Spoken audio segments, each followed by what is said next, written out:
ఎందుకంటే అంతకుముందు కమ్యూనిస్టులకు సంబంధించిన ఏదో ఒక ద్వీపంలో అక్కడ ఉన్నాడు మొరీచ్ ఝాపీ.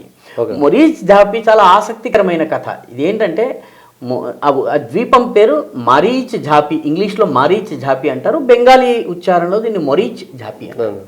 ఈ మొరీచ్ ఝాపీ కూడా సుందర్బన్స్ ఏరియాలోనే ఉన్నటువంటి ఒక ద్వీపం.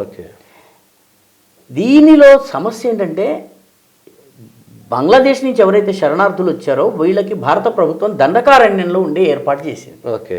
దండకారణ్యపు వాతావరణం కానీ, అక్కడి నేల కానీ, అక్కడి వ్యవసాయ వాతావరణ పరిస్థితులు కానీ వాళ్ళ ఒంటికి ఇది కాలేదు, చచ్చిపోవడం మొదలుపెట్టారు.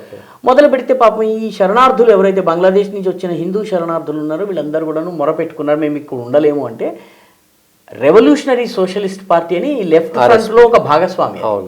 అది ఏమందంటే మీరు రండి, మా మరీచ్ ఝాపీ అనే ద్వీపం ఉంది, ఈ ద్వీపంలోకి మీరు వచ్చి ఇక్కడ ఉండండి అని వాళ్ళకి అక్కడ ఏర్పాటు చేయించారు. ఇల్లు కట్టుకున్నారు, ఉండడం మొదలుపెట్టారు. సిపిఎంకి విషయం తెలిసింది, ఇక్కడ ఆర్ఎస్పి బలపడుతోంది, ఆర్ఎస్పిని బలపడనివ్వకూడదు కాబట్టి వాళ్ళు ఏం చేశారంటే ఒక రాత్రికి రాత్రి చుట్టుపక్కల 20-30 ద్వీపాల నుంచి కార్యకర్తలు బల్లాలు, బరిసెలు, బాణాలు, కత్తులు, కటార్లు తీసుకుని వచ్చి మొరీచ్ ఝాపీని చుట్టుముట్టేశారు. అది కూడా ద్వీపమే. మొత్తం ద్వీపాన్ని చుట్టుముట్టి ఒక్క వ్యక్తి బయటకు వెళ్లకుండా రెవల్యూషనరీ సోషలిస్ట్ పార్టీ నాయకుడితో సహా మొరీచ్ ఝాపీలో ఉండేటటువంటి ఆర్ఎస్పి సహాయంతో ఇల్లు కట్టుకున్న వాళ్ళందరినీ చంపేశారు. అందరినీ 100%. 4,000 మందిని చంపారు. 4,000 అంటే ప్లస్ ఆర్ఎస్పీ అప్పుడు అది భాగస్వామ్య పార్టీ, సిపిఎం ప్రభుత్వం భాగస్వామ్య పార్టీకి చెందినటువంటి, ఎందుకంటే ఇక్కడ నువ్వు బలపడటానికి వీల్లేదు, ఇది సిపిఎం కంచుకోట, నువ్వు బలపడొద్దు అని చంపిన తరువాత ఆ వార్తను బయటకు రానియలేదు. ఎన్నేళ్ళు బయటకు రానివ్వలేదంటే మొరీచ్ ఝాపీలో బ్రతికిన వాళ్ళు, వాళ్ళ బంధువులు, వీళ్ళు ఇంట్లో చాలా గుసగుసగా చెప్పుకునేవాళ్ళు, ఇలా జరిగింది, మన కుటుంబం ఇలా జరిగింది, ఇలా జరిగింది. మొరీచ్ ఝాపీ పిల్లలు ఎవరైతే చదువుకోవడానికి వేరే చోట వచ్చారో వాళ్ళు బ్రతికిపోయారు.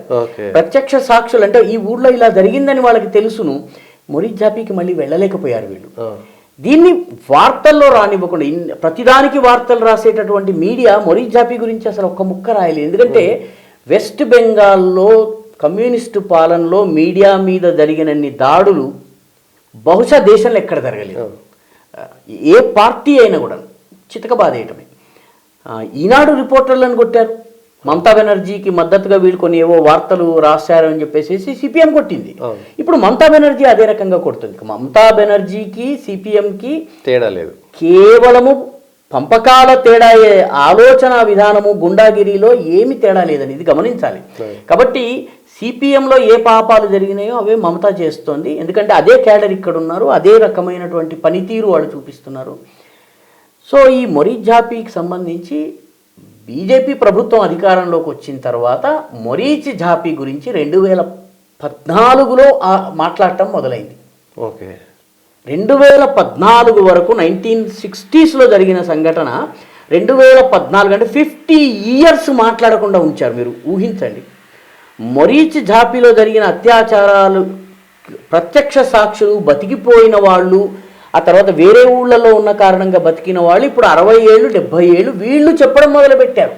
నేను తర్వాత ఊరికి వెళ్ళి చూస్తే నా తల్లి ఇలా చనిపోయింది, నా తండ్రి ఇలా చనిపోయినాడు, నా తమ్ముడు ఇలా చనిపోయాడు, ఊరిని ఇట్లా తగలబెట్టారు, ఇవన్నీ వాళ్ళు చెప్పడము, ఇవన్నీ కూడా సేకరించి మొరీచ్ ఝాపీ మీద ఒక షార్ట్ ఫిల్మ్ తీశారు. ఈ షార్ట్ ఫిల్మ్ కమ్యూనిస్టు పరిపాలన పోయింది కాబట్టి బయటకు వచ్చి తృణమూల్ కాంగ్రెస్కి కమ్యూనిస్టులను కొట్టేందుకు ఒక అవకాశం వచ్చింది కాబట్టి దీన్ని బయటకు రానిచ్చారు. ఇప్పుడు ఇటువంటి మొరీచ్ ఝాపీ వంటి ఇన్సిడెంట్స్ ఎన్ని జరిగినాయో మీకు లెక్కలేదు. ఎన్ని మొరీచ్ ఝాపీలు ఉన్నాయో తెలియని కూడా తెలియదు. ఆనంద మార్గ్ అని ఒక సంస్థ